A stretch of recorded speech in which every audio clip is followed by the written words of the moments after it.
నమస్తే. ఇన్నాళ్ళు నన్ను సపోర్ట్ చేస్తూ, ఎంకరేజ్ చేస్తూ మీ ప్రేమని నాకు అందిస్తున్న ప్రతి ఒక్కరికి కృతజ్ఞతలు. అలాగే ఈ వీడియో కూడా ఖచ్చితంగా మీకు ఉపయోగపడుతుంది. లైక్, షేర్ అండ్ సబ్స్క్రైబ్ చేసి మీ సపోర్ట్‌ని నాకు అందించండి. అలాగే ఈ వీడియో పట్ల మీకున్న అభిప్రాయాన్ని కామెంట్ సెక్షన్‌లో కామెంట్ చేసి తెలియజేయండి. ఇప్పుడు వీడియోని చూద్దాం. నమస్తే. Welcome to our channel. నేను పద్మిని. ముందుగా ప్రేక్షకులందరికీ శ్రీ క్రోధినామ సంవత్సర ఉగాది శుభాకాంక్షలు.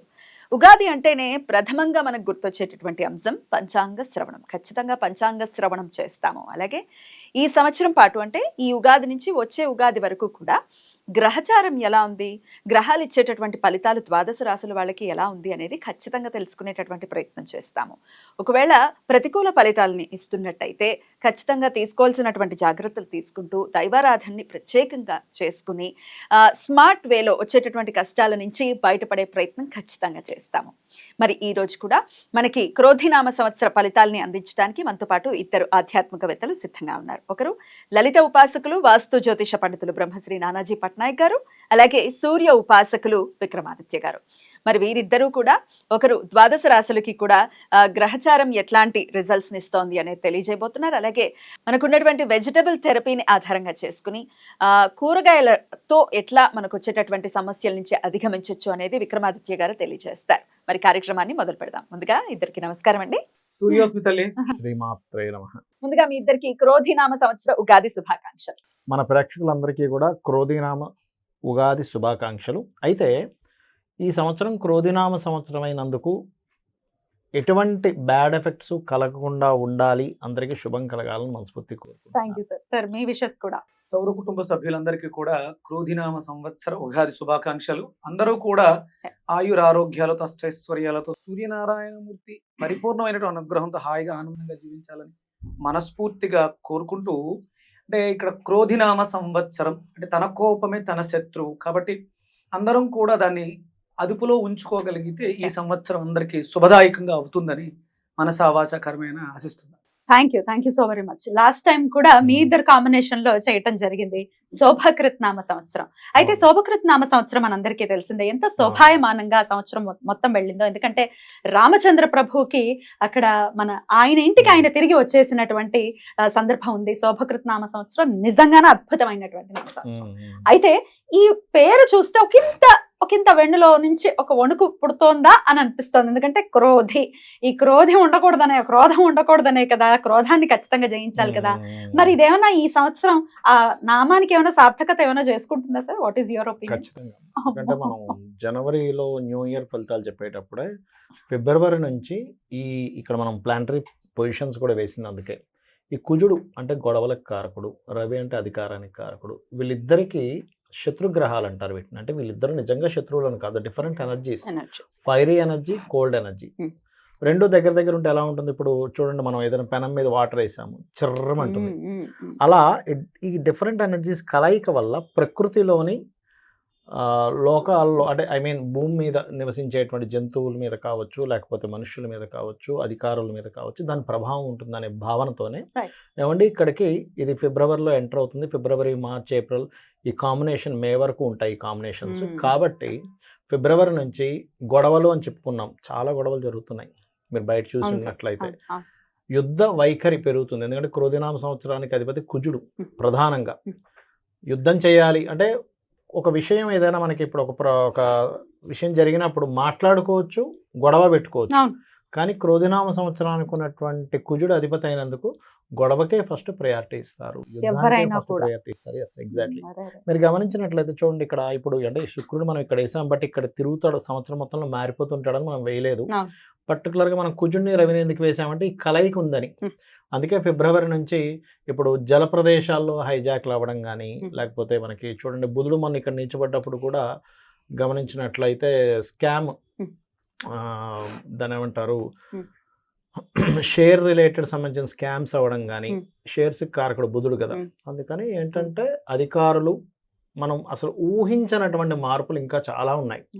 అసలు ఇలా జరుగుతుందా, ఇలా జరుగుతుందా, అమ్మో ఇట్లాంటివి మనం ఇట్లా కూడా యాక్షన్ తీసుకుంటుందా, గవర్నమెంట్ కావచ్చు, పోలీస్ కావచ్చు, మిలిటరీ కావచ్చు, ఇట్లాంటిది కూడా యాక్షన్ తీసుకుంటుందా అనేటువంటిది జరుగుతుంది. అయితే ఇది నార్మల్ పీపుల్ మీద ఎంతవరకు ఎఫెక్ట్ ఉంటుంది అంటే జీవుడు బయట ఉన్నాడు. Hmm. ఇది ఒక బెనిఫిట్ ఇక్కడ. Hmm. ఎప్పుడు కూడా కాలసర్ప యోగంలో గ్రహాలు సంచరించేటప్పుడు జరుగుతాయి.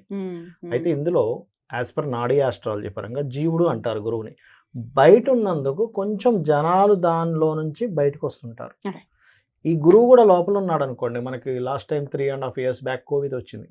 అప్పుడు గురువు కూడా లోపల ఉండి ఇక్కడ సంచరిస్తున్నాడు. అప్పుడు ఇక్కడ నీచబడి ఉన్నాడు అప్పుడు గురువు. ఇప్పుడు ఎంత భయానకమైన భయం, ఎందుకంటే జీవుడు కూడా నీచబడిపోయాడు కదా. Right. అందుకని జనాల మీద ఎఫెక్ట్ చూపించింది.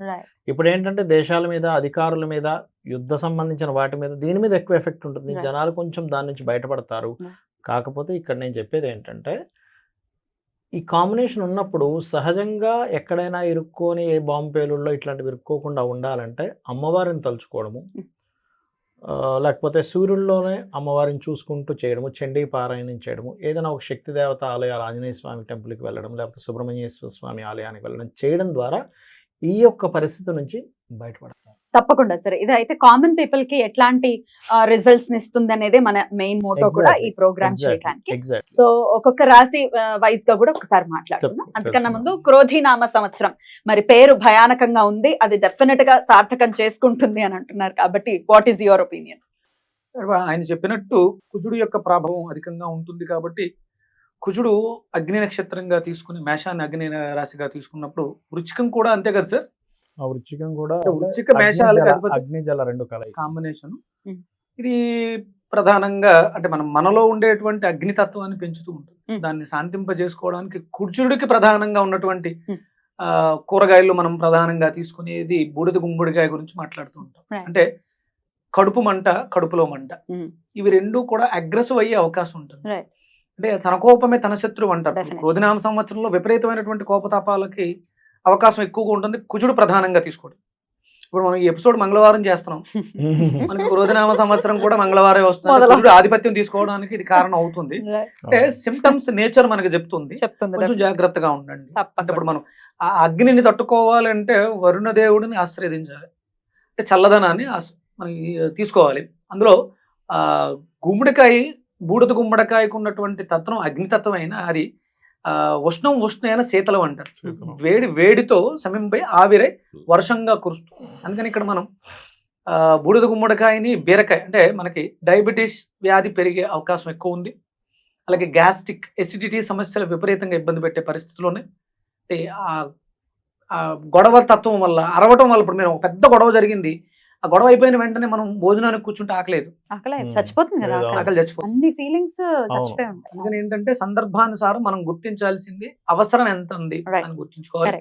ఎక్కువగా ఈ సంవత్సరం అంతా కూడా బూడిద గుమ్మడికాయని ఆశ్రయించడం ద్వారా, బీరకాయని ఆశ్రయించడం ద్వారా మనం క్యాన్సర్ దగ్గర నుంచి ఎసిడిటీ స్టార్టింగ్ క్యాన్సర్ వరకు కూడా అన్ని రోగాలని మనం సమీప చేసుకునే అవకాశం ఉంటుంది. Beautiful sir. అయితే రాశి వైజ్ కూడా ఎవరెవరు ఏ రాశి వాళ్ళు ఏ వెజిటబుల్ థెరపీ హెల్ప్ తో ఎట్లాంటి సమస్యల నుంచి అధిగమించవచ్చు అనేది మీరు తెలియచేయండి. ప్రెడిక్షన్స్ ఆబ్వియస్ గా మీరు తెలియజేస్తారు కాబట్టి.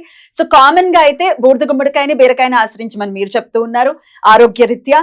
అలాగే అమ్మవారిని, అలాగే చండిని ప్రత్యేకించి ఆరాధించమని పట్నాయక్ గారు చెప్తున్నారు. ఇక ఇప్పుడు ద్వాదశ రాశులకి కూడా ఈ క్రోధినామ సంవత్సరం ఎలాంటి ఫలితాలను ఇస్తోందో ఇప్పుడు చూద్దాం. మరి మేషరాశి వారికి క్రోధినామ సంవత్సరం ఎలా ఉండబోతోంది పట్నాయక్ గారు చెప్పండి. తప్పకుండా. మనం కామన్ గా మేషరాశి ఉగాది అనగానే మనం ఏం చేస్తాం, పంచాంగం తీసుకుని ఆదాయము, వ్యయము, రాజ్యభుజ్యం మనం చూసుకుంటాం. కాకపోతే ఇక్కడ ఇచ్చినటువంటి వాటిని చూసి కంగారు పడక్కర్లేదని చెప్తాను నేను, నా ఎక్స్పీరియన్స్ వల్ల, ఇన్ని సంవత్సరాల ఎక్స్పీరియన్స్ వల్ల.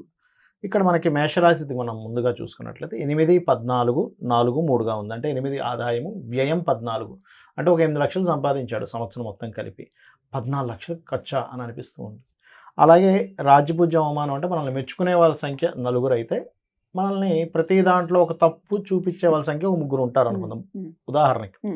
మరి ఇక్కడ దీన్ని మార్చుకోగలమా, మార్చుకోలేమా, ఇది ఇలాగే పనిచేస్తుందా అంటే దీనికంటే కూడా గొప్పగా మనం జన్మజాతకమే పనిచేస్తుంది. ఇది ఫస్ట్ మీరు బిలీవ్ చేయాలి, అర్థం చేసుకోవాలి. ఎందుకంటే మన పూర్వజన్మ కర్మ బట్టి ఉంటుంది, రైట్?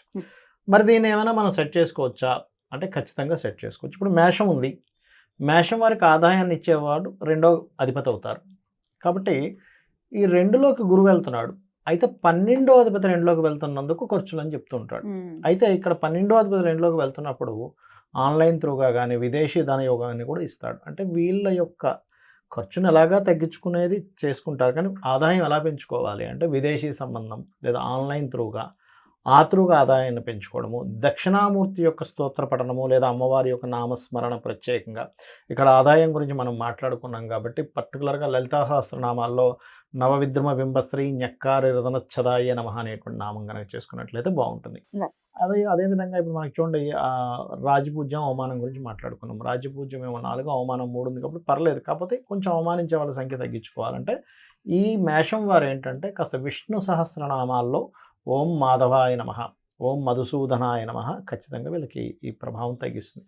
అయితే ఇక్కడ మిగతా గ్రహాల యొక్క స్థితి ఎలా ఉంది, వీళ్ళకి అసలు ఏమిటి, అసలు డూస్ డోంట్స్ ఏంటి, అసలు ఏం చేయాలి ఏం చేయకూడదు, అదే ప్రధానం.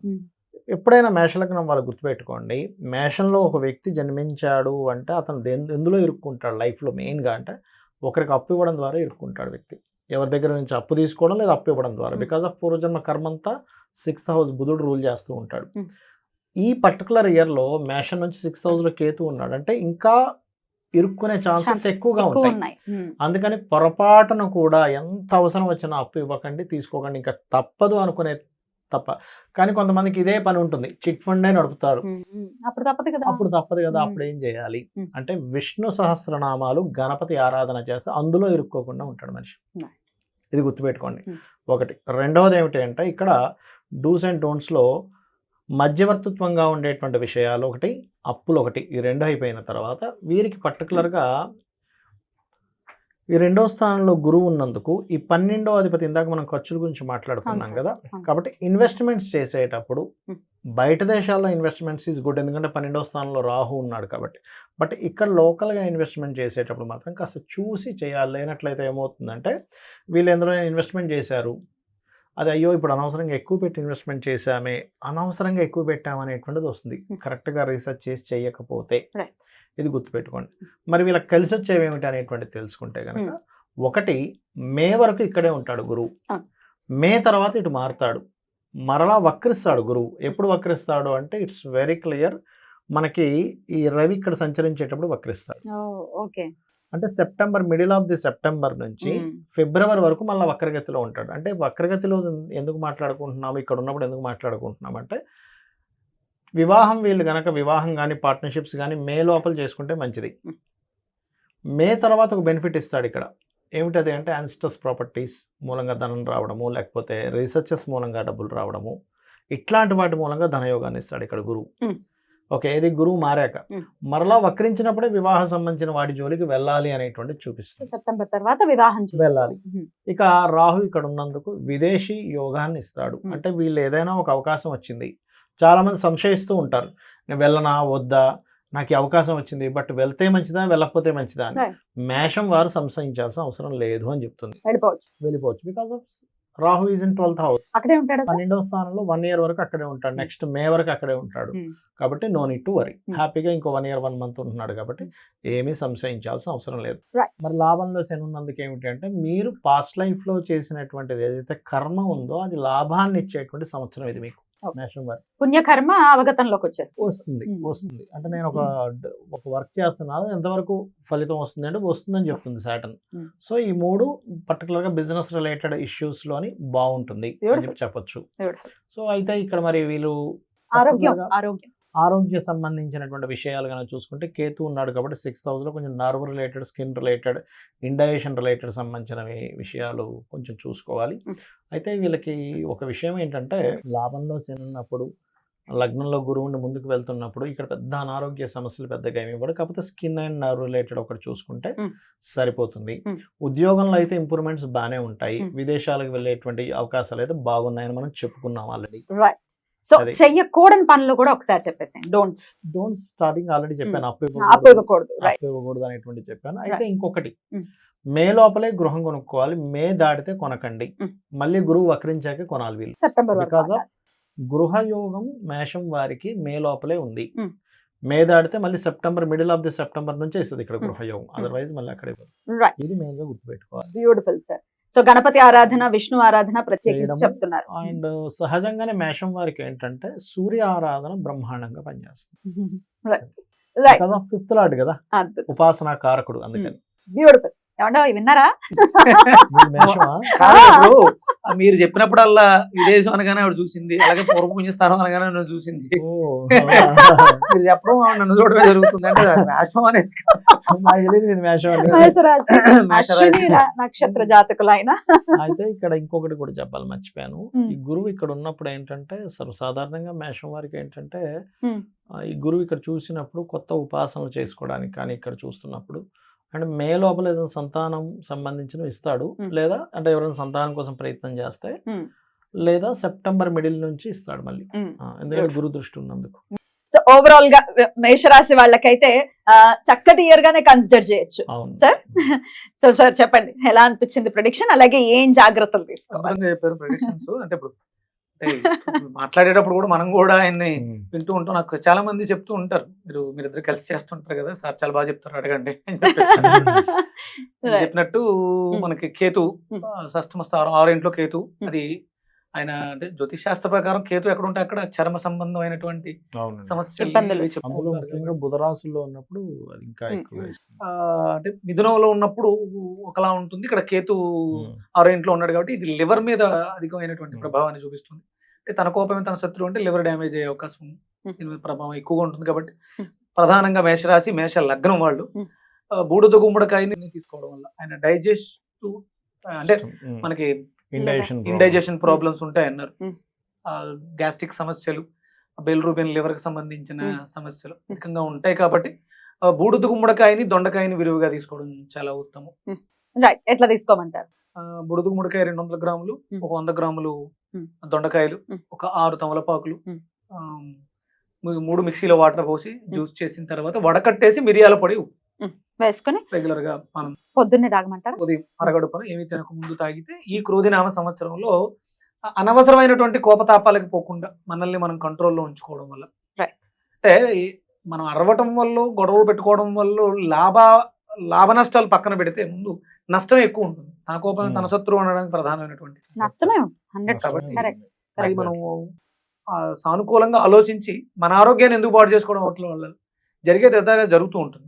మన ప్రయత్నం, మానవ ప్రయత్నం, పురుష ప్రయత్నం చేస్తూ దైవాన్ని ఆచరించి అంటే ఇక్కడ ధర్మం నడిపిస్తూ ఉంటుంది. ఆయన చెప్పినట్టు విష్ణు సహస్రనామార్చనలో ఒక మంత్రం మాధవాయి, సహజంగా ఇంట్లో ఎవరైనా సరే ఆచమనం చేసే అలవాటు ఉంటే మొత్తం మంత్రాలన్నీ కూడా ఆయన నామాలే వస్తూ ఉంటాయి. దానికి నేను రీసెంట్ గా చెప్పాను, నేను చేస్తూ అంటే అంగన్యాసం కూడా, ఆచమనానికి కూడా అంగన్యాసం.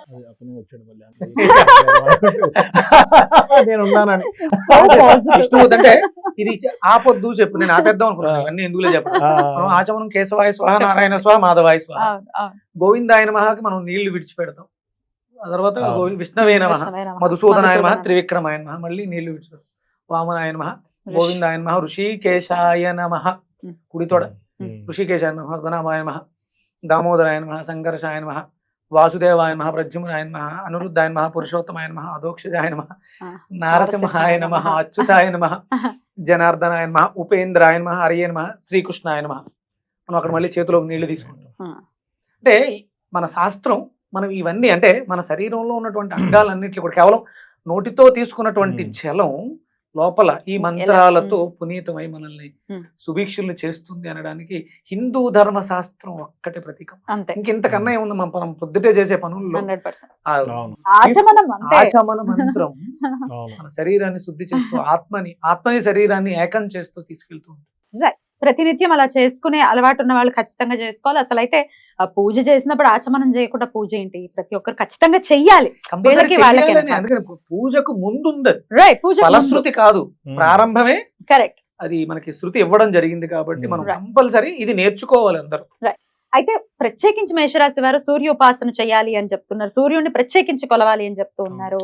సో మీరు సూర్యోపాసనలో ఉన్నారు కాబట్టి మేషరాశి వాళ్ళందరూ కూడా ఎలా ఈ సంవత్సరం మొత్తం అసలు ప్రతినిత్యం కూడా సూర్యుడిని ఎలా ఉపాసించమంటారు?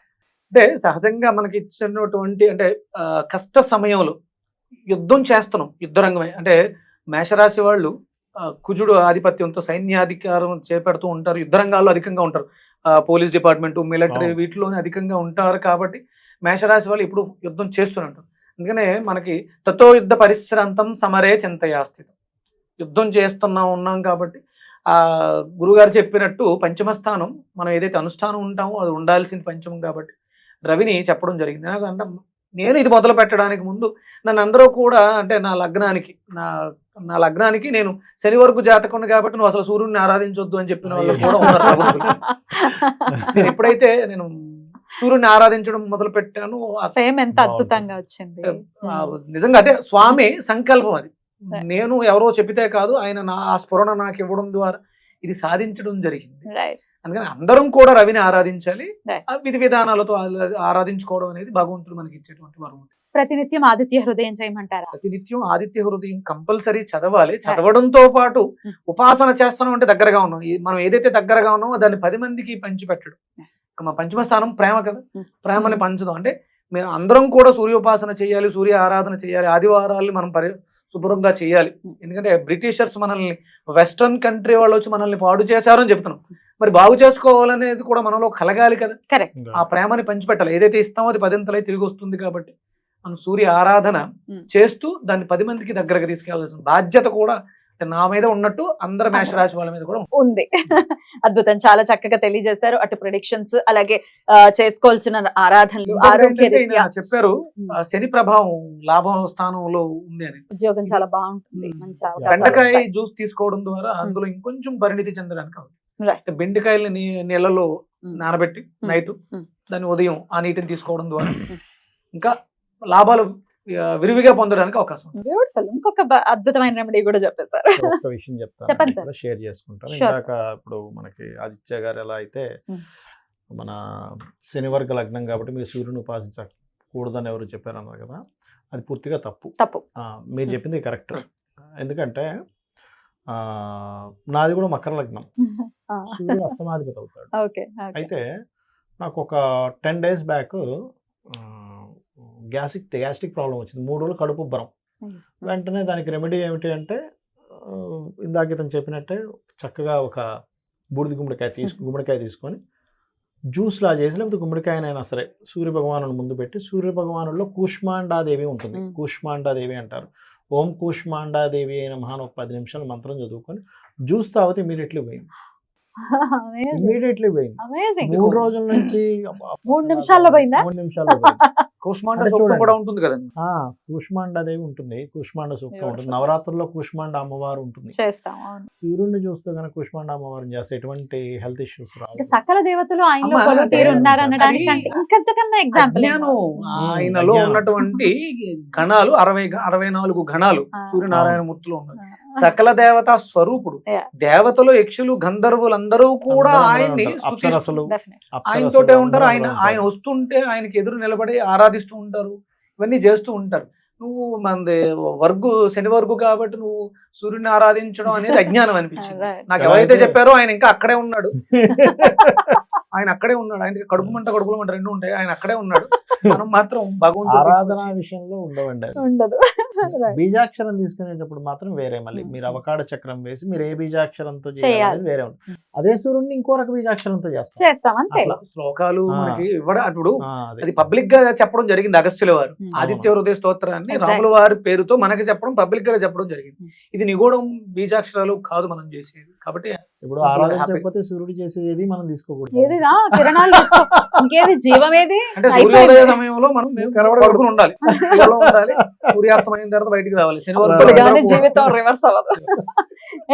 ఇద్దరు చాలా అద్భుతంగా మేషరాశి వాళ్ళు తీసుకోవాల్సినటువంటి జాగ్రత్తలు, ఏ ఆరాధన చేయాలి అనేది చాలా అద్భుతంగా వివరించారు. చాలా చాలా కృతజ్ఞతలు. ఇక నెక్స్ట్ ఎపిసోడ్ లో వృషభ రాశి గురించి వారిది అయిపోయింది, మా దగ్గరకు వద్దాం sir. Thank you so much. నమస్తే సార్. నమస్తే సార్.